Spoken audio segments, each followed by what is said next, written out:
This video sponsored by BuyMode shopping app.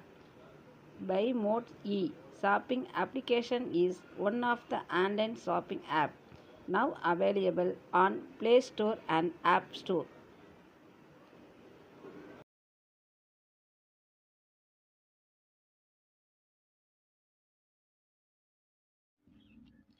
இன்று நான் பேசப்போகும் தலைப்பு கேரட் பற்றியது தான். கேரட் என்பது ஒரு பொதுவான காய்கறி. ஆனால் அதன் பயன்கள் மற்றும் சத்துக்கள் குறித்து பலர் அறியாதவை பலவாக உள்ளன. கேரட் உட்கொள்வதன் பலன்கள் மிகுந்து அது நம் ஆரோக்கியத்திற்கு எவ்வளவு முக்கியமானது என்பதை நாம் இப்போது பார்க்கலாம். நாம் பொதுவாக கேரட்டை பார்க்கும்போது அது ஒரு சுவையான, ஜூஸியான காய்கறி என்று நினைக்கிறோம். ஆனால் அது நமது உடலுக்கு அற்புதமான பலன்களை வழங்கும் உணவுகளின் முந்தைய வரிசையில் ஒன்று. கேரட் உள்ள சத்து மற்றும் புரதங்களால் அது நமது ஆரோக்கியத்திற்கு, முழுமையான செரிமானத்திற்கு உதவும் ஒரு உணவு ஆகிறது. கேரட்டில் மிகுந்த அளவில் விட்டமின் ஏ உள்ளது. இது கண்களில் நல்ல பார்வையை காக்க உதவுகிறது.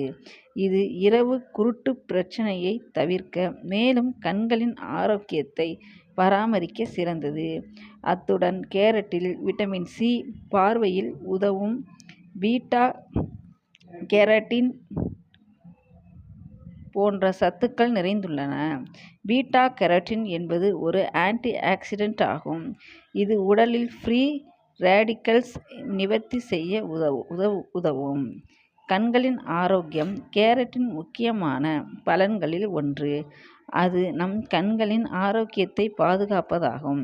விட்டமின் ஏ மற்றும் பீட்டா கேரட்டின் ஆகியவை கண்களில் உள்ள ரெட்டினாவின் செயல்பாட்டை மேம்படுத்த உதவுகின்றன. சர்க்கரை அளவை கட்டுப்படுத்தும் கேரட்டில் உள்ள நார்ச்சத்து உடலில் சர்க்கரை அளவை சமநிலைப்படுத்த உதவுகிறது. இதன் மூலம் டயபெட்டிஸ் போன்ற நீண்டகால நோய்களை தவிர்க்க முடியும். சிறந்த செரிமானம் கேரட்டின் நார்ச்சத்து செரிமானத்திற்கு நல்லது. இது மலச்சிக்கலை குணப்படுத்தவும் குடல் பிரச்சனைகளை தவிர்க்கவும் உதவுகிறது. கேரட்டில் உள்ள பொட்டாசியம் இரத்த அழுத்தத்தை குறைக்க உதவும். இது இதயத்தின் செயல்பாட்டை நல்ல முறையில் பராமரிக்க உதவுகிறது. கேரட்டின் நுண்ணறிவு சுவை அதன் பல வகையான பயன்பாடுகளுக்கு ஏற்றது. அதை சாப்பிடுவதற்கு பல வழிகள் உள்ளன. Carrot salad, carrot soup, carrot juice, carrot halwa என பல வகைகளில் சமைத்துக் கொள்கிறோம். அவற்றில் கேரட் ஜூஸ் மிகவும் பிரபலமாகும். ஏனெனில் அது உடலை குளிர்ச்சி செய்கிறது மற்றும் உடல் நலத்திற்கு மிகுந்த பயன்கள் அளிக்கின்றது.